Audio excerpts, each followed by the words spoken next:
M தாய்மொழியாம் செந்தமிழ் மொழிக்கு எனது முதற்கண் வணக்கங்கள். என் பெயர் சாஸ்தி. நான் இன்று விடுதலை போராட்ட வீரர் மற்றும் புரட்சியாளர் பகத்சிங் பற்றி பேசப் போகிறேன்.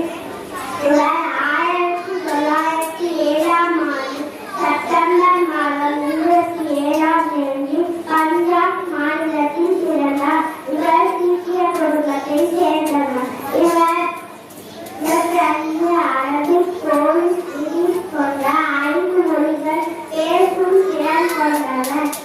பகத்சிங் 13ஆம் வயதில் தன்னை விடுதலை போராட்டத்தில் ஈடுபட்டுக் கொண்டார்.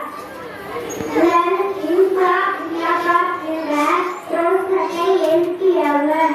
பிரிட்டிஷ் அதிகாரியை கொன்றதன் காரணமாக மார்ச் 23, 1931 தூக்கிலிடப்பட்டார்.